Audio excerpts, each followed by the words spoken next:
사무엘상 21장에서 보면 다윗이 블레셋 가드 왕 아기스에게 죽을 뻔했다가 가까스로 목숨을 건진 그런 이야기가 나옵니다. 목숨을 건지기 위해서 다윗이 미친 척까지 하면서 목숨을 부지했던 그런 이야기가 나옵니다.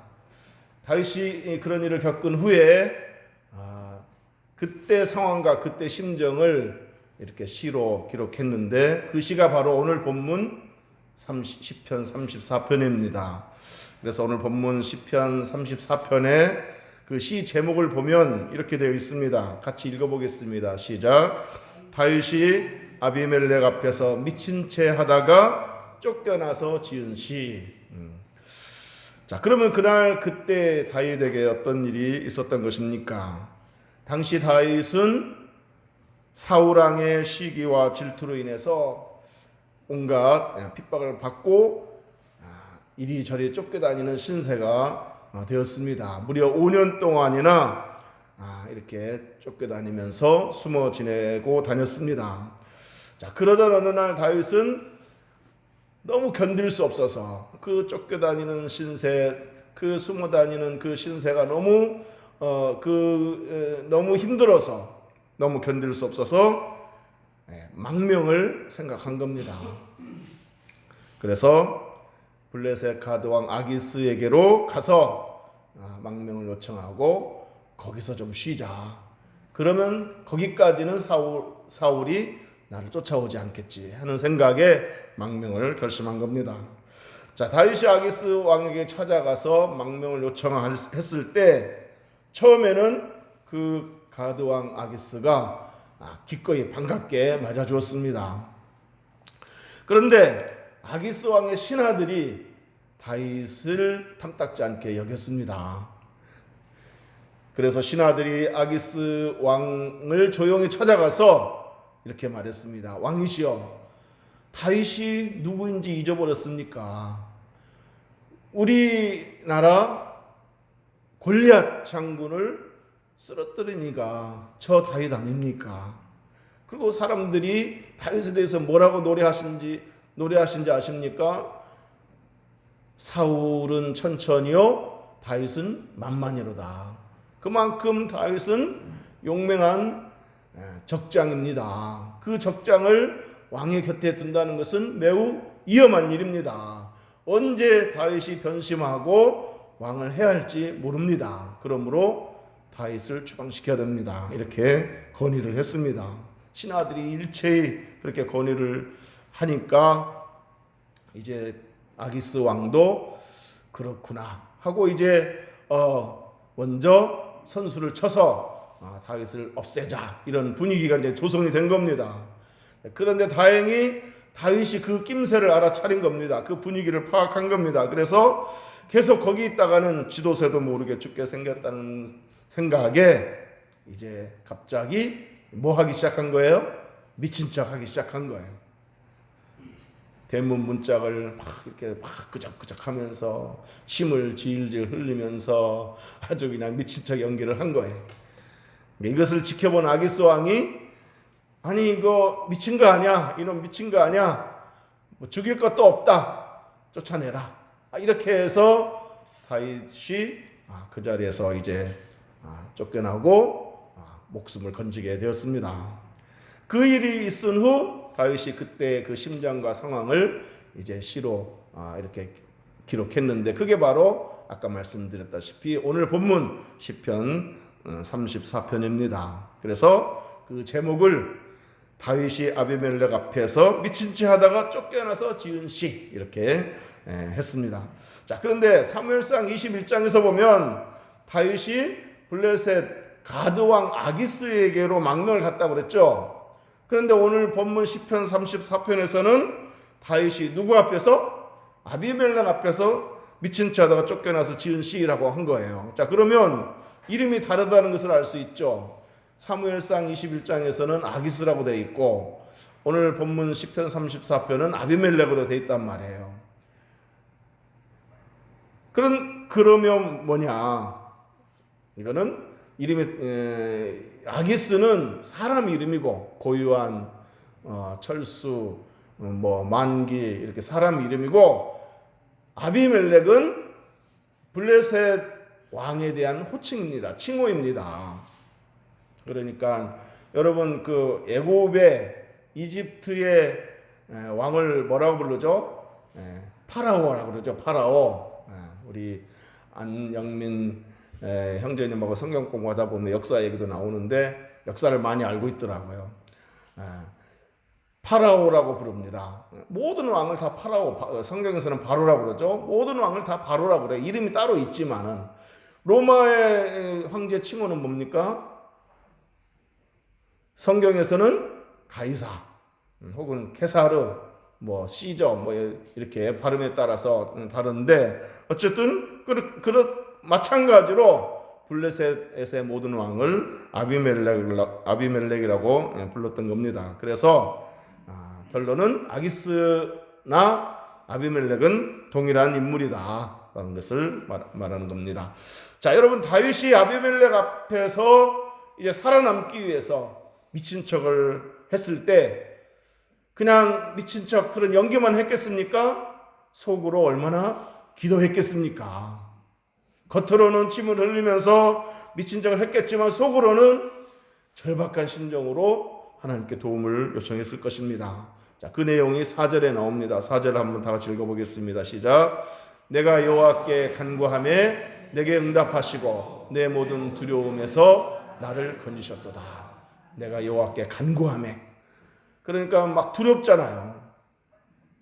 여기서 죽을 수도 있다는 생각에 미친 척을 하지만은 연기를 하지만은 이게 탄로나면 죽을 수도 있는 거잖아요. 그러니 얼마나 두렵겠습니까? 그런데 그 두려움 가운데 간구했다고 그랬습니다. 그랬더니 하나님이 두려움에서 나를 건지셨다라고 말했습니다. 또 6절에 보면 6절 다 같이 읽어보겠습니다. 시작.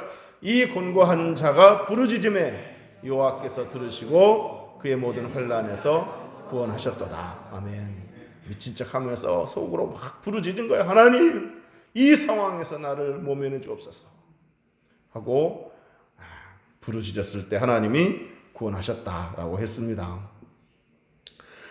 자, 그래서 이렇게 그 위기의 순간에서 건짐을 받고 이렇게 하나님의 기도 응답과 하나님의 도우심을 이렇게 경험했을 때 다윗은 이렇게 고백했습니다. 우리 1절, 2절, 3절 한번 읽겠습니다. 시작.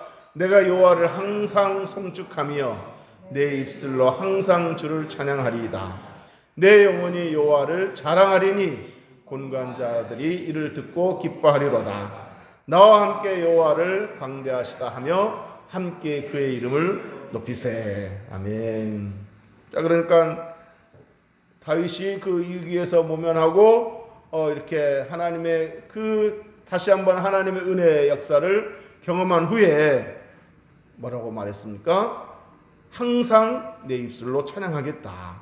내 입술로 항상 찬양하겠다. 다시 한번 찬양을 다짐합니다. 그리고 뭐라고 말했습니까? 또 사람들 앞에서 내가 하나님을 뭐 하겠다?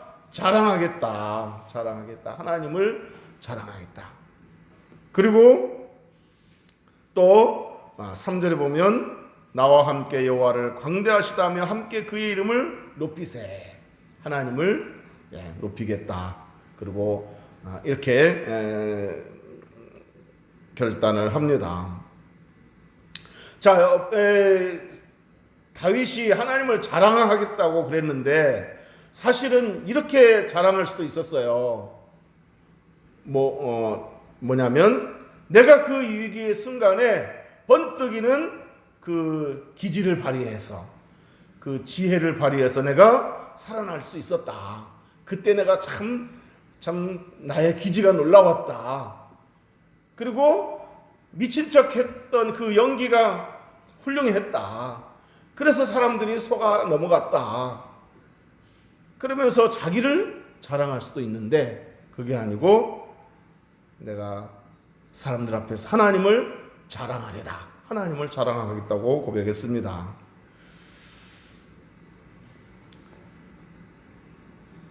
자, 그리고 이렇게 또 자랑할 때 다윗처럼 공경에 처한 사람들이, 또 다른 사람들이 위로와 기쁨을 얻게 될 것이다 라고 말했습니다. 2절에 내 영혼이 여호와를 자랑하리니 공고한 자들이 이를 듣고 기뻐하리로다. 내가 하나님을 자랑할 때, 하나님이 살아계셔서 이 내 삶 속에 찾아오셔서 나를 이렇게 도우셨다 라고 하나님을 자랑할 때, 곤고한 자들이, 그러니까 다윗처럼 그런 어떤 그 어려운 형편에 처한 사람들이 그 자랑을 듣고 위로를 받게 될 것이다, 기뻐하게 될 것이다 라고 말하고 있습니다. 그러면서 다윗과 함께 하나님을 광대하시다 라고, 하나님은 광대한 분이시다, 놀라운 분이시다, 이렇게 함께 하나님을 높이게 될 것이다 라고 말했습니다. 자, 이 다윗이 하나님을 자랑하겠다고 그랬는데, 자랑을 다른 말로 말하면 뭐가 되겠습니까? 간증이죠, 간증. 하나님이 하신 일을 자랑하겠다, 이 말은 간증하겠다는 거 아니겠습니까? 그런데 여기서 우리가 얻을 수 있는 교훈은 뭐냐? 간증할 때는 내 자랑하면 안 된다는 거죠. 아까도 말씀드렸듯이 내가 혼신의 연기를 다했기 때문에, 내가 연기력이 좋았기 때문에 살아남을 수 있었다. 내가 그 순간에 당황하지 않고 기지를 발휘했기 때문에 내가 살아남을 수 있었다 하고 자기 자랑을 할 수도 있었는데, 그는 자기 자랑하지 않았다는 얘기죠. 여러분, 간증하는 자리는 내 자랑하는 자리가 아니고 하나님을 자랑하는 자리여야 되는 줄로 믿습니다. 간증은 하나님을 자랑하는 것이고, 듣는 이들로 하여금 하나님을 높여드리게 하는 것입니다. 하나님은 참 광대하신 분이시구나 하고 하나님을 높여드리게 하는 것이 간증인 줄로 믿습니다. 바라기는 저와 여러분에게도 우리 삶 속에 하나님을 자랑할 수 있는, 하나님이 내 삶에서 나를 이렇게 도우셨다, 내 삶을 이렇게 존귀케 하셨고 풍성케 하셨다라고 자랑할 수 있는 간증거리가 많아지게 되기를 주의 이름으로 축복합니다. 뿐만 아니라 다른 사람들이 저와 여러분의 간증을 듣고 참 위로를 얻고 용기를 얻게 되기를, 그래서 하나님을 의지하고 하나님을 높일 수 있게 되기를 주의 이름으로 축복합니다. 자, 다윗은 또 이렇게 말했습니다. 우리 8절 한번 읽어보겠습니다. 8절 시작. 너희는 여호와의 선하심을 맛보알지어다. 그에게 피하는 자는 복이 있도다. 아멘. 다윗은 사람들에게 하나님의 선하심을 맛보알라 이렇게 말했습니다. 그러니까 하나님이 이렇게 하셨습니다 라고 간증할 때 듣는 사람들이 그냥 듣는 것으로 그치지 않고, 간증을 듣고 그냥 놀라는 것에 그치지 않고, 그들도 하나님의 선하심을 맛보게 되기를, 하나님의 선하심을 경험하게 되기를 이렇게 권면하고 있습니다. 그저 머리로 지식으로 아는 것에 그치지 않고 직접 그들도 경험해 보기를 권면하고 있습니다. 우리가 간증 들을 때, 간증 들으면 재밌잖아요. 설교와 달라서 재밌고 막 이렇게 많은 이렇게 힘을 얻습니다. 그런데 하나님이 그 사람에게 그런 일을 하셨구나 하고 그냥 그렇게 참 하나님 놀라우신 분이구나 하고 감탄만 하고 그치면 아무 소용없다는 얘기죠.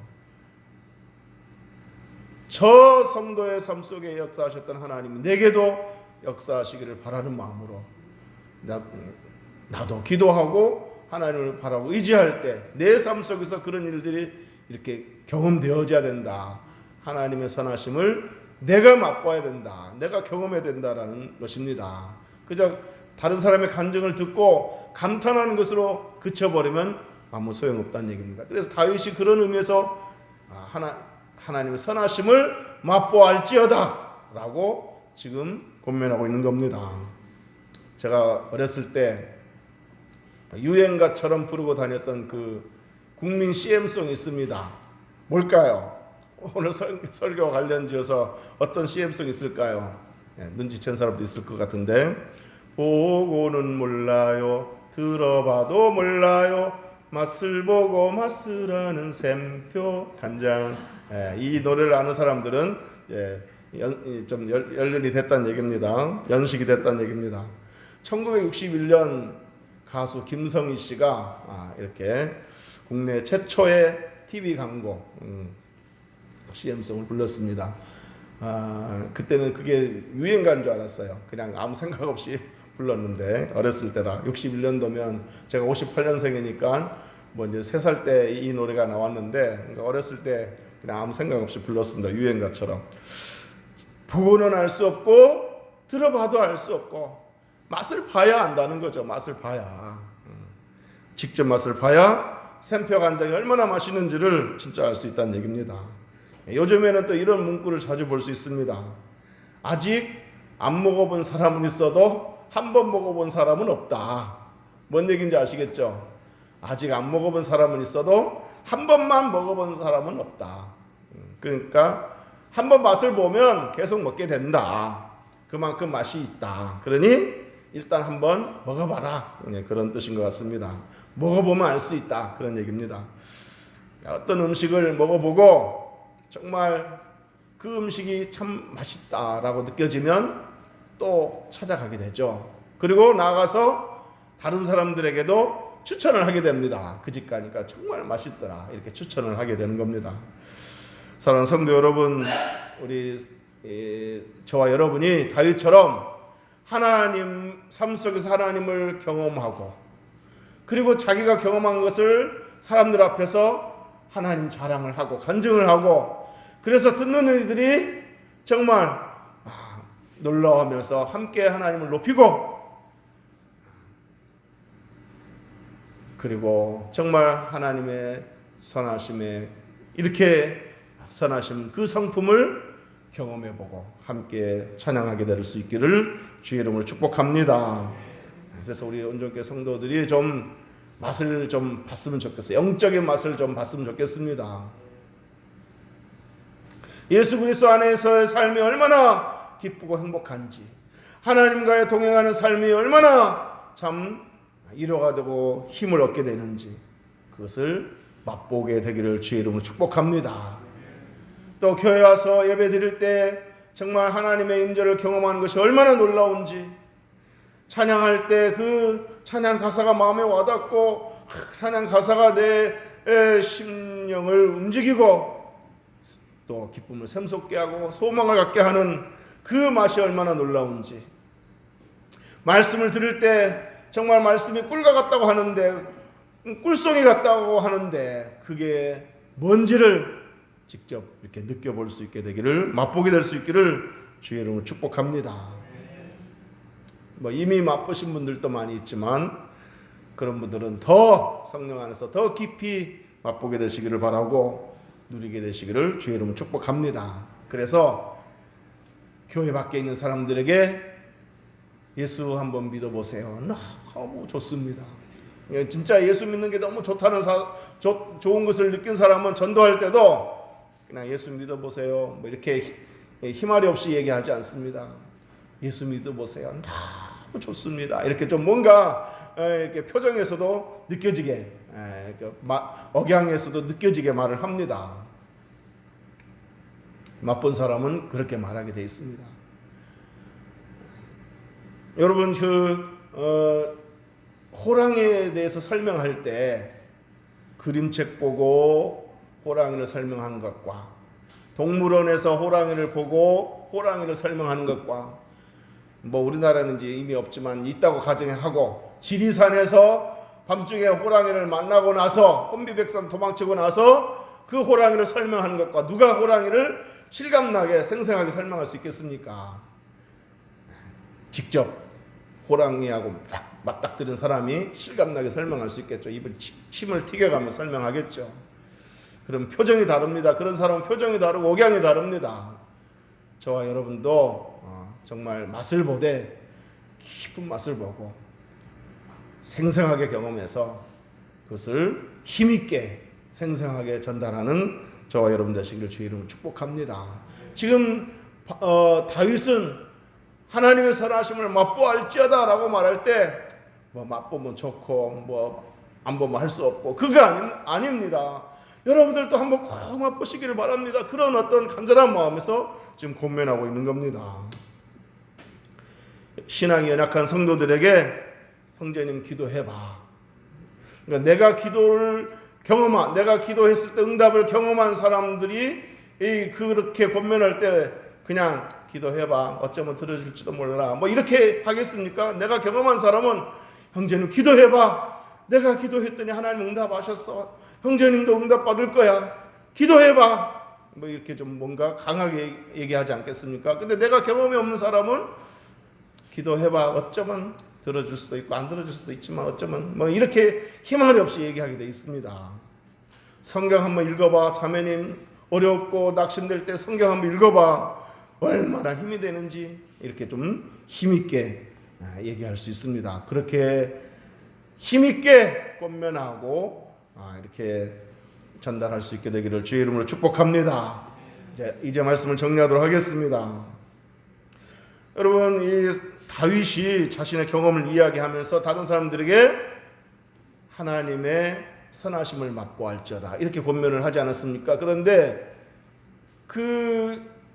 다른 사람들에게 권면할 때 하나님의 능력을 맛보할지어다 이렇게도 말할 수 있는데 다윗은 하나님의 선하심을 맛보아 알아라 이렇게 권면을 했습니다.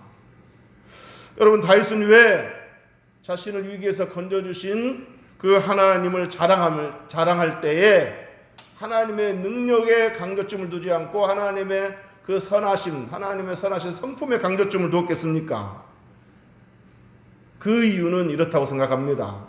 다윗이 블레셋으로 망명했던 것은 신앙적인 면에서 잘한 일이 아닙니다. 블레셋 아기스 왕이 누굽니까? 그 블레셋은 끊임없이 이스라엘을 괴롭혀왔던 민족입니다. 그리고 이스라엘과 맞닥뜨려 싸울 때 항상 하나님을 모독했습니다. 대표적으로 골리앗이 그렇게 하나님을 모독하지 않았습니까? 하나님을 멸시하고 모독했던 그런 적군의 나라 아기스입니다. 그런 나라에 그런 왕에게 다윗이 망명을 요청하고 거기 찾아갔다는 것은 신앙적인 면에서 잘한 일이 아닌 겁니다. 하나님을 의지하고 하나님께 피난처를 찾으려 하기보다는 사람을 의지하고 다른 어떤 것을 의지하려고 했던 거죠. 더군다나 하나님을 모독했던 아기스 왕에게 찾아갔다는 것은 이건 불신앙적인 선택이었습니다. 그럼에도 불구하고 다윗이 그 위기의 순간에 미친 척하면서 아버지 도와주옵소서, 긍휼히 여겨주옵소서라고 기도했을 때, 간구했을 때 하나님은 응답하셨고 건져내셨습니다. 그러니까 다윗이 참 내가 하나님을 의지하지 않고 하나님을 피난처로 삼지 않고 사람을 의지하려고 했었는데 다른 어떤 것을 의지하려 했었는데 이런 이 참 한심한 나를, 이런 뻔뻔한 나를 또 내가 간구할 때 거절하지 않으시고 응답하시다니 하나님은 참으로 선하신 분이다. 하나님은 참 긍휼이 많으신 분이다. 하나님은 참 하나님의 성품은 놀랍다. 이걸 느낀 겁니다. 그래서 다른 사람들에게 하나님을 자랑하면서 말할 때 하나님의 선하심을 맛보아라 하고 하나님의 능력이 아니라 하나님의 선하신 능력을 더 강조해서 이렇게 권면을 한 것입니다. 정말 하나님의 선하신 성품이 아니었다면 아무리 하나님께 능력이 많다 하더라도 다윗은 그 상황에서 건진받지 못했을 것입니다. 그 항해자라는 그 CCM에 이런 가사가 있습니다. 주 나를 놓지 마소서. 이 깊고 넓은 바다에 홀로 내 삶의 항해의 끝이 되시는 주님이시여 난 의지합니다. 날 포기하지 마소서. 날 포기하지 마소서. 날 놓지 마소서. 이 대목이 참 마음에 와닿습니다. 근데 더 마음에 와닿는 것은 뭐냐면 나 잠시 나를 의지하여도 순간 이렇게 잘못 생각해서 나를 의지하고 내 능력을 의지하고 내 경험을 의지하고 어떤 환경을 의지한다 해도 내 삶의 항해의 방향을 잡아주시옵소서. 때로 내가 이렇게 한심한 생각을 한다 하더라도 하나님 날 포기하지 마시고 날 끝까지 잡아주세요. 방향을 잡아주세요. 라고 기도하는 이 가사 대목이 참 이게 마음에 와닿았습니다. 예레미야가 3장 22절 23절에 보면 여호와 인자와 긍휼이 무궁하심으로 우리가 진멸되지 아니함이니이다. 하나님 인자와 긍휼이 무궁하시기 때문에 우리가 진멸되지 않고 오늘 이렇게 살아남고 오늘 이렇게 하나님의 은혜를 입고 오늘 이렇게 예배할 수 있는 줄 믿으시기를 주의 이름으로 축복합니다. 자, 그런데 더 놀라운 말씀은 이것들이 아침마다 새로우니 주의 성실하심이 크도소이다. 이것들이 아침마다 새로우니 하나님 인자와 긍휼이 아침마다 새롭게 우리에게 베풀어 주신다는 겁니다. 주의 성실하심이 크시도소이다. 정말 하나님의 신실함, 하나님의 성실하심, 하나님의 선하신 성품, 하나님의 인자하심, 긍휼하심을 찬양하지 않을 수 없습니다. 물론 하나님의 능력이 우리를 붙들고 있는 건 사실이지만 아무리 하나님의 능력이 뛰어나도 하나님의 성품이 선하시지 않는다면 저와 여러분은 진즉 정리가 되었을 겁니다. 그래도 이렇게 우리가 은혜를 입고 사는 것은 하나님의 선하신 성품인 줄로 믿으시기를 주의 이름으로 축복합니다.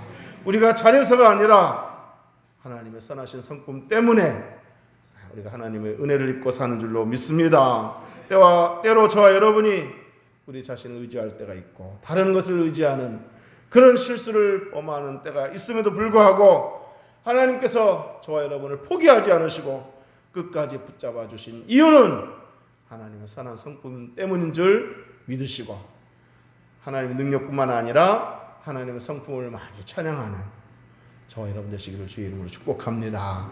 시편 그 136편에 하나님이 하신 일들을 쭉 나열하면서 계속해서 감사를 표현할 때 뭐라고 감사했습니까? 하나님 인자하심과 선하심에 감사한다고 주의 인자하심을 이렇게 감사하지 않습니까? 하나님이 하신 일들이 많이 있는데 그 하나님이 일하실 때마다 하나님 능력이 역사하신 것은 사실이지만 그래도 하나님의 인자하심, 하나님의 긍휼하심, 하나님의 선하심이 작용을 했기 때문에 그 모든 일들을 하나님이 하셨다라고 이 시편 기자는 생각하고 하나님의 그 인자하심과 선하심을 강조하면서 찬양하고 감사했습니다. 저와 여러분 삶 속에 이런 찬양과 감사가 넘쳐나기를 주의 이름으로 축복합니다. 기도하겠습니다.